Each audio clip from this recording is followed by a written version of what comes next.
dari Markas Polda Metro Jaya. Fazila, bagaimana tanggapan Polda terkait dengan pra-peradilan Jessica dan apakah Polda Metro sudah menerima surat panggilan dari pengadilan? Zilvia, memang Polda Metro Jaya mengaku belum menerima surat dari pengadilan dan belum mengetahui poin-poin apa saja yang ada dalam materi gugatan yang akan diajukan, gugatan pra-peradilan yang akan diajukan oleh tim kuasa hukum Jessica Kumala Wongso.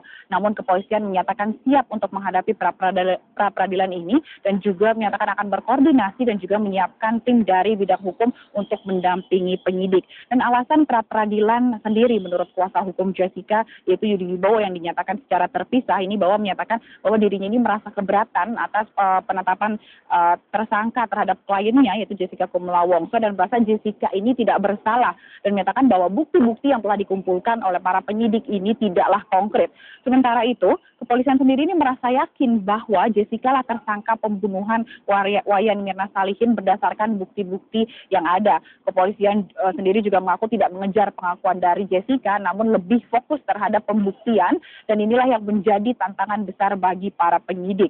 Karena proses pembuktian yang saintifik dan ilmiah ini menjadi kunci penting dari seluruh proses penyidikan.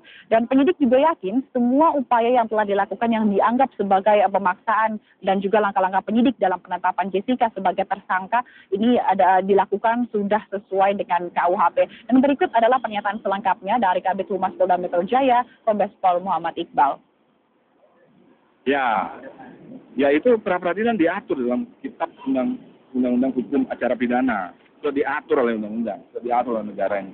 Setiap warga negara yang berurusan dengan hukum, apalagi tersangka, mempunyai hak untuk mengajukan pra-peradilan, menguji upaya-upaya penyidik tentang apapun, penyitaan, penahanan, penetapan tersangka, upaya paksa yang dilakukan penyidik. Nah, kami jelas akan menghadapi itu. Ya, sangat siap. Insya Allah kami sangat siap. Penyidik yakin bahwa semua upaya paksa kepolisian sudah dilakukan sesuai dengan prosedur. Nanti akan kita hadapi di pengadilan. Ya.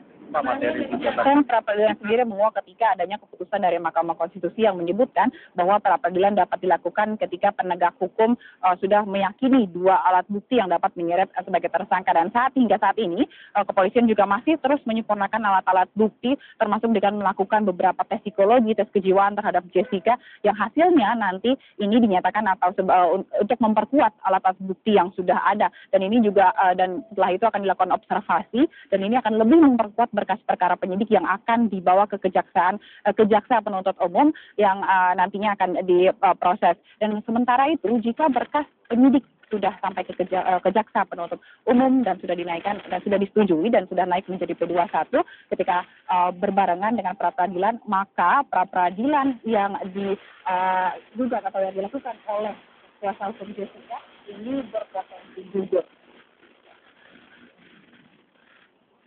Ya. Fazila Karunisa melaporkan langsung dari Markas Polda Metro Jaya. Pemirsa, Kejaksaan Tinggi DKI Jakarta menahan 2 tersangka baru dalam kasus dugaan korupsi pencairan kredit modal kerja Bank DKI kepada PT Kota Maharu dan PT Mangku Buana Hutama Jaya senilai Rp267 miliar.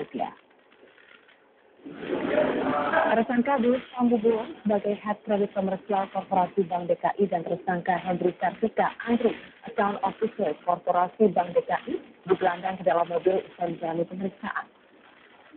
Kepala Kejaksaan Tinggi DKI Sudi Somarang menjelaskan dari hasil audit tim BPKP menemukan kerugian negara sebesar Rp267 miliar dalam kasus tersebut. Penyidik sebelumnya juga telah menahan 2 tersangka lain, yakni Gusti Indra Rahmadiansyah selaku pimpinan divisi resiko kredit di Grup Manajemen Resiko dan Supeng yang merupakan pihak swasta.